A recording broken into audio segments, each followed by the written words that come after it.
हमारा home page तकरीबन ready हो गया। ठीक है, होम पेज के बाद अब टॉपिक ये है कि हमने टेबल्स को कवर करना है। ठीक है, तो अब मैं आपको ये दिखाता हूँ पहले तो कि भाई किस तरह से हम पहले पेज के बाद दूसरा पेज बनाते हैं। ठीक है, फिर उसको लिंक कैसे करते हैं, और फिर थर्ड जो है हमारा टास्क ये होगा कि हम फिर उसके अंदर टेबल्स का इस्तेमाल करें और दीगर जो हमारे टॉपिक्स आगे बुक के अंदर आ रहे हैं उसको कवर करते चलिए। तो देखिए भाई, होम के बाद अबाउट का पेज है, फिर सर्विसेज का पेज है। इस पर हमने कोई लिंकिंग अभी नहीं की हुई। मैं स्टार्ट करता हूँ हमारा सबलाइम एडिटर।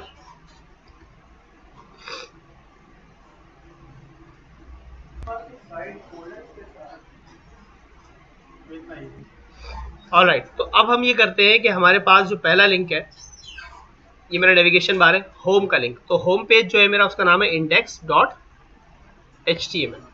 सही। अब जो मैं अबाउट का पेज बनाऊंगा, जो कि अभी नहीं है, about.html होगा वो। ओके, और फिर मैं एक सर्विसेज का पेज बनाऊंगा, services.html। कोई भी नाम हो सकता है पेज का। अच्छा, इसमें कुछ बातें हैं कि जब भी आप पेजेस के नाम रखें, मैंने पहले भी आपको बताया, CSS की फाइल का नाम रखें। फाइल के नाम नॉर्मली आप स्मॉल कैप्स में इस्तेमाल करें और स्पेस यूज ना करें, स्पेशल कैरेक्टर यूज ना करें। आप वर्ड लिखें क्या है। ठीक है, जैसे सर्विसेज पता चला कि वो सर्विसेज का पेज है, अबाउट का पेज है, इंडेक्स मतलब पहला पेज है, होम पेज है। ठीक है, इसी तरह का नाम रखें। अच्छा, अब हमें करना ये है कि भाई एक अबाउट का पेज बनाना है और फिर एक सर्विसेज का पेज बनाना है। तो मैं अपने टेम्पलेट के अंदर जो मेरा फोल्डर है, देखिए इंडेक्स के पेज को ही कॉपी करता हूँ, कॉपी पेस्ट, और इसका नाम मैंने रख दिया about.html। ओके, अब आप देखिए मेरी वेबसाइट पर, जब मैं इस वक्त मैं इंडेक्स के पेज पर हूँ, यहाँ पे हाईलाइट होता है, मैं अबाउट पे जाता हूँ तो देखिए मैं अबाउट के पेज पर आ गया। कोई प्रॉब्लम? अच्छा, लेकिन क्योंकि अबाउट का पेज बिल्कुल वैसे ही है तो हमें पता नहीं चलता, हमें कोई चेंज कर देना चाहिए अबाउट के पेज में। चेंज करने का क्या तरीका है कि आप अपने कोड में जाकर, अभी अबाउट का पेज है, आप इसका कोड चेंज कर लें। ठीक, मैंने पहले लिंक लगाया, बाद में कॉपी बनाई ताकि ये लिंक सब जगह लगे रहे। ठीक है, अब वहाँ एक जगह पे रिसेंट लिखा हुआ है। ठीक है, मैंने रिसेंट को चेंज करने के लिए लिख दिया भाई this is about page. Okay, अब हम चेक करें तो ये अबाउट का पेज है। ओके, और ये होम पेज है। ठीक है भाई, ये होम पेज है और मैं अबाउट पे आता हूँ तो ये अबाउट पेज। कोई problem? Now I have to make a services page. ठीक है भाई, सर्विसेज का पेज कैसे बनाएंगे हम? अपने फोल्डर में आ जाए, मैंने इंडेक्स को कॉपी करके पेस्ट किया और इसका नाम रख दिया services.html। ठीक है जी, so now I have a services page as well, ये सर्विसेज का पेज। ठीक है, तो आपने देखा कि साइट का होम पेज बन जाने के बाद कितना आसान है दूसरा पेज बनाना। अब मैं लेट्स से मुझे जो क्लाइंट की रिक्वायरमेंट है वो ये है कि सर्विसेज के पेज पे इस जगह पे आप हमें टेबल में दिखाएं कि आप क्या क्या सर्विसेज देते हैं। ठीक है, ये एक असाइनमेंट हमने सोच लिया, तो इसमें हमारा टेबल भी कवर हो जाएगा और एक नया पेज बनाने की टेक्निक भी हमें समझ आ जाएगी। तो अब क्योंकि मुझे सर्विसेज का पेज एडिट करना है तो मैं सर्विसेज का ही पेज खोलूंगा। ठीक है, और उसका कौन सा एरिया एडिट करना है? मैंने एरिया एडिट करना है इसका ये रिसेंट वाला। इसकी क्लास चेंज नहीं करूंगा डेफिनेटली, क्योंकि ये एक एरिया है।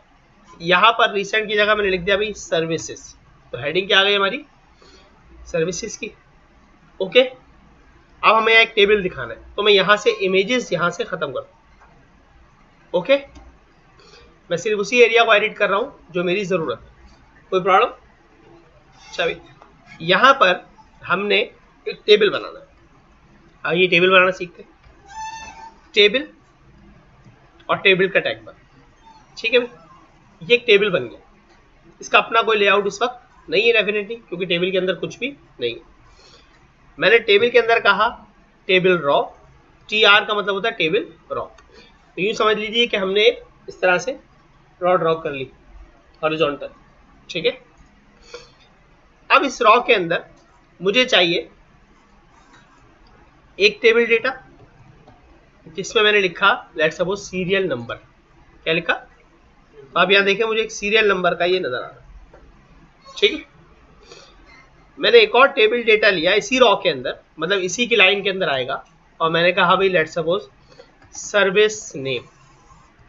तो यहाँ देखें आप कि इसी रॉ के अंदर सर्विस नंबर या सीरियल नंबर के बाद सर्विस के नेम का एक और कॉलम है। ओके, मैंने कहा भाई एक और कॉलम ले लेते, सर्विस चार्जेस। ठीक है भाई, तो देखिए एक और कॉलम आ गया। ओके, अब सर ये कॉलम तो है लेकिन ये हमें दिख तो पैराग्राफ की तरह ही रहा है। हालांकि ये कॉलम बन रहा है, एक टेबल रॉ के अंदर, एक ही रॉ के अंदर 3 कॉलम आ गए, TD TD TD, table data table data table data, लेकिन ये हमें लग नहीं रहा कि ये टेबल।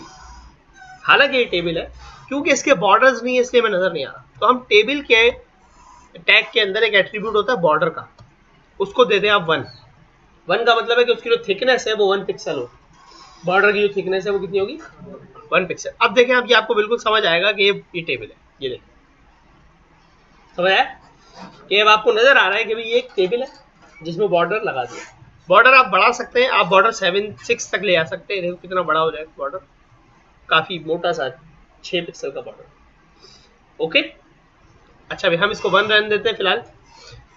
तो अब जब भी हमने अगर कॉलम बढ़ाना है तो हम टीडी बढ़ाएंगे उसी रॉ के अंदर, और अगर हमें रॉ बढ़ानी है अब हम क्या करेंगे?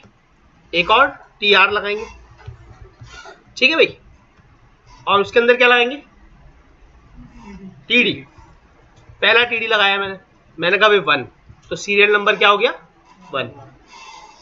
ये देखो इसके बिल्कुल नीचे आ गया, कोई प्रॉब्लम? क्योंकि अगली रॉ है। अच्छा भाई एक और टीडी। अब मुझे सर्विस का नेम देना है। मैंने कहा लेट्स सपोज भाई हम वेबसाइट डिजाइनिंग करते हैं, वेबसाइट डिजाइनिंग की सर्विस है। तो देखिए 1 के बाद उसी रॉ में वेबसाइट डिजाइनिंग आ गया दूसरे टीडी के अंदर। ओके, और अब मुझे तीसरा कॉलम या तीसरा टेबल डेटा चाहिए। यहाँ मैंने कहा भाई चार्जेस क्या है? हमारे चार्जेस भाई 15,000। कोई प्रॉब्लम? तो ये देखो टेबल मेरा बनना शुरू हो गया। अब अगली रॉ ऐड करनी है, क्या करें शायद? एक और टीआर पूरा। अच्छा भाई अब क्योंकि आपने डिसाइड कर ही लिया है कि भाई 3 कॉलम है, तो आप इस टीआर कॉपी करें और पेस्ट कर दें, फिर डेटा चेंज कर दें आप। क्या भाई 2 में यह है कि भाई हम जो है वो वेबसाइट डिजाइनिंग के अलावा हम करते हैं एसएमएस मार्केटिंग, ठीक है भाई, और एसएमएस मार्केटिंग होती है 1500 रुपए की, तो ये आप देख लें, ठीक है, आसान काम है। तो इस तरह से हम अपना टेबल बना सकते हैं। अब सर इसमें एक और चीज है कि देखें, क्योंकि ये पहली वाली रॉ भी टेबल रॉ और टेबल डेटा है और बाकी रॉज भी टेबल रॉ टेबल डेटा है, तो सब एक जैसा दिख रहा है, कोई हेडिंग वेडिंग नहीं, ठीक है ना, कोई हेडिंग नहीं है। तो एक्चुअली हेडिंग्स किस तरह से होती है टेबल के ऊपर? टेबल के ऊपर हेडिंग लगाने का तरीका ये है कि आप एक टेबल रॉ में अगर टीएच ले लें, क्या ले लें? टीएच। तो टीएच बेसिकली एक टेबल हेडिंग है। जहां भी आप टीएच का टैग इस्तेमाल करेंगे टीडी की जगह, तो वो उसको थोड़ा सा बोल्ड कर देगा और सेंट्रली अलाइन कर देगा, ठीक है। तो ये हेडिंग बन गई। ये क्या बन गई? हेडिंग बन गई। समझ आया? आप किसी भी टीडी को टीएच कर सकते हैं, जब आप करेंगे तो वो हेडिंग की तरह का शो करेगा। ये हेडिंग तो बन गई, लेकिन ये टेबल का हेडर नहीं है। टेबल का हेडर, हेडिंग तो बन गई, मतलब तीसरी रॉ में भी अगर आप ये करेंगे तो तीसरी रॉ भी बोल्ड हो जाएगी। लेकिन अगर मैं चाहता हूं कि भाई एक ऐसी रॉ हो जो टेबल का हेडर ही बने हमेशा, भले वो लिखा हुआ कहीं भी हो टेबल में, उसके लिए आप क्या करेंगे कि आप टी आर की जगह टी आर के ऊपर एक और टैग यूज कर लेंगे, टी हेड का। अब ये वाली जो रॉ है ये क्या है? टेबल का हेडर है, टी हेड। तो ये अब हमेशा ऊपर ही जाना है इससे, भले आप इसको नीचे भी लिखें। अगर आप टी हेड को उठाकर कहीं और भी रख देंगे, मतलब मैं तीसरे नंबर पे रखता हूं, तो भी देखो ये ऊपर ही। समझ आया? ये है फायदा क्या बनाने का? हेड बनाने का। क्या आप इसको भले लास्ट में भी लिखें, जाएगा कहाँ? हमेशा ऊपर। तो एक्चुअली ये टी हेड होता है, मैं इसको रख देता हूँ ऊपर ही। ये अच्छी प्रैक्टिस। तो ये हमें पता होना चाहिए कि हेडर इस तरह से बनते हैं। सर इसका फायदा क्या? मतलब भाई आपने बोल्ड कर दिया था तो भी नजर वैसे आ रहा था, अब आपने हेड बनाया तो ऊपर तो जा रहा है, ठीक है, ये बात समझ आती है, लेकिन इसका फायदा क्या है हेडर बनाने का? देखिए एक चीज है जो समझने के लिए, फर्ज कर लीजिए कि आपका टेबल बहुत बड़ा है, ठीक है, अब आप इसका प्रिंट निकालते हैं प्रिंटर पे। अगर इसके अंदर 10,000 रॉज है तो अगर मैं गलत नहीं हूं तो 100 प्रिंट तो निकल लेंगे। अब 100 प्रिंट निकले 100 लाइनों, पहले पेज पर तो हेडिंग आ गई, दूसरे पेज पर हेडिंग नहीं आएगी क्योंकि आपने सिर्फ टीएच करके बोल्ड किया हुआ। लेकिन अगर आपने टी हेड लगाया है तो ब्राउजर इतना समझदार है कि वो प्रिंटर के हर पेज पे हेडर लगा के भेजेगा। समझ गए मैं? ठीक है, ये फायदा है टी हेड लगाने का कि वो हर पेज पे हेडर लगाएगा। फिर प्रिंट में यहाँ तो एक ही आ रहा होगा, इसी तरह टी फूट भी है कि जो फूटर लगा है, मतलब आप कुछ जगह होता है ऊपर भी हेडिंग नीचे भी हेडिंग, जब टेबल बहुत बड़ा होता है तो ऊपर भी कैप्शन लगाते हैं और नीचे भी कैप्शन लगाते हैं कि पता चले ये क्या है। तो इसके लिए टी फूट का भी इस्तेमाल हो सकता है। हर पेज पे ये खुद ये हेडिंग दे देगा, सारी तीनों हेडिंग हर पेज पे ला देगा। मैंने टी हेड को कॉपी किया और टी फूड भी यही बना लिया इसका, टी फूड।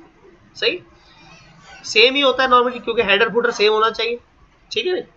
अब देखिए टी फूड, हालांकि मैंने हेड के फौरन बाद लिखा है, लेकिन देखो ये जाएगा कहाँ, ये लास्ट में जाएगा, समझ आया। तो ये हेडर फूटर लग जाए, कोई प्रॉब्लम। अब आप डेटा बढ़ाते चले जाए, मतलब 2 रॉस थी, अब हमारे पास तीसरी रॉ आ रही है, ये तीसरी रॉ है। मैंने इसमें कहा भी हम एक और काम करते हैं, नंबर 3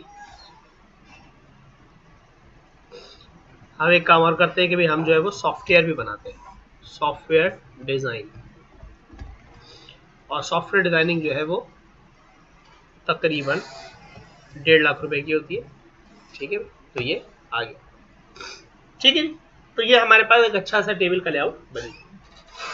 अब सर मजीद टेबल में थोड़ा सा काम किया जाए कि भाई टेबल का थोड़ा सा ये इतने बिल्कुल मिले मिले से है ना, तो सेल में पैडिंग देते हैं। पैडिंग क्या होती है कि भाई इनर स्पेस, एक सेल का इनर स्पेस, ये जो दीवारों से चिपके हुआ है ना कंटेंट, ये बिल्कुल 15 एक साथ ही लिखा हुआ है। अब सेल पैडिंग देते हैं, तो अब बॉर्डर के अंदर एक एट्रीब्यूट है सेल पैडिंग। मैंने कहा 5 पिक्सल्स की सेल पैडिंग देते हैं। देखिए इसका लेआउट थोड़ा सा अच्छा हो जाएगा। ओके, सेल पैडिंग हमारे पास काम नहीं कर रही क्योंकि सेल पैडिंग की जो एट्रीब्यूट है इसकी सपोर्ट HTML5 में खत्म कर दी गई, ठीक है। तो इसको करने का क्या तरीका होगा फिर, आइए देखते हैं कि भाई ये टेबल है। अब इस टेबल के अंदर ये जो TD है इनको पैडिंग देनी है। ये कैसे होगा, आप टेबल को क्लास दे दें कोई भी, मैंने टेबल को क्लास दे दी माई टेबल की, सही नहीं, और CSS में गया, मैंने कहा भाई जहां पर आपको डॉट माई टेबल मिले उसके अंदर TR है, उसके अंदर क्या है TD, सही। उनके अंदर पैडिंग दे दे 5 पिक्सल्स की, ठीक है। ये काम कर दिया मैंने। ये कर लेने से हमें क्या बेनिफिट हुआ, ये देखिए पैडिंग आ गई, सही है। तो CSS से काम हमने कर लिया। अच्छा ये जो बॉर्डर है बेटा, हमने TD को पैडिंग दे दी 5 पिक्सल, ठीक है। दिखाता हूं जब पैडिंग नहीं थी तो क्या था, ये पैडिंग हटाते, जब पैडिंग हटाई तो आउटपुट देखो, ये कंटेंट बिल्कुल दीवारों के साथ मिला हुआ था, ठीक है। जब हमने पैडिंग लगाई 5 पिक्सल की CSS में जाकर कि माई टेबल की जो क्लास है उसके अंदर TR का टैग है, उसके अंदर जो TD के टैग है उनको 5 पिक्सल की CSS में आगे क्लास देके अलग से, हाँ अलग से कर दिया ना काम, ठीक है। तो अब ये CSS के अंदर से हमने पैडिंग दी तो ये स्पेसिंग आ, ठीक है। अच्छा बॉर्डर चेक करें जो बॉर्डर आप HTML से देते हैं वो काफी मोटा सा आता है ना, वो डबल लाइन जैसा नजर आता है। तो हम बॉर्डर भी CSS से मैनेज कर सकते हैं कि मैंने कहा भाई डॉट माई टेबल जो मेरा क्लास है टेबल की, इस वाले टेबल को आप बॉर्डर देते 1 पिक्सल, सॉलिड बॉर्डर और कलर कैसा ब्लैक, सही। 1 पिक्सल तो उसकी थिकनेस हो गई। सॉलिड क्या है, बॉर्डर की टाइप्स होती है बहुत सारी, अभी बताता हूँ, उसमें और भी टाइप्स टेस्ट करेंगे। और कलर है ब्लैक, ठीक है, बॉर्डर का कलर। तो देखिए अब ये आपके पास बॉर्डर आ गया ब्लैक कलर, ठीक। ये बॉर्डर सिर्फ टेबल पे अप्लाई हुआ है क्योंकि हमने अप्लाई ही टेबल पे किया। अगर हम ये बॉर्डर अप्लाई करते हैं TD पर तो हर एक TD पर लग जाएगा ये बॉर्डर, देखिए यहाँ पर बिल्कुल प्यारा सा आउटपुट, ये देखिए, ठीक है। हर TD पर ये बॉर्डर अप्लाई हो गया। अच्छा सर अब इसमें आप बात कर रहे थे सॉलिड की, इसमें एक बॉर्डर होता है डैश बॉर्डर। डैश का मतलब अब जो बॉर्डर होगा वो देखिए बिल्कुल कट कट कट कट लगेगा ठीक है, डैश्ड बॉर्डर हो गया, टाइप है बॉर्डर। इसी तरह और भी बॉर्डर है, इसमें ग्रूव बॉर्डर भी होता था एक, आई थिंक डबल हो आएगा, हाँ ग्रूव, तो इसका एक अलग अपीयरेंस है अपना, ठीक है। तो ये इस तरह से सारे बॉर्डर अवेलेबल है। तो सॉलिड हमारा जो नॉर्मल बॉर्डर है। फिर कलर की बात करें तो यहाँ से आप कलर सेट कर सकते हैं कि भाई रेड कलर का बॉर्डर चाहिए तो आपका जो बॉर्डर है उसका कलर अंदर वालों का TD का देखिए रेड हो, ठीक है। तो इस तरीके से हम बॉर्डर्स पे और टेबल और बॉर्डर्स पे काम कर सकते हैं, कोई इशू, ओके।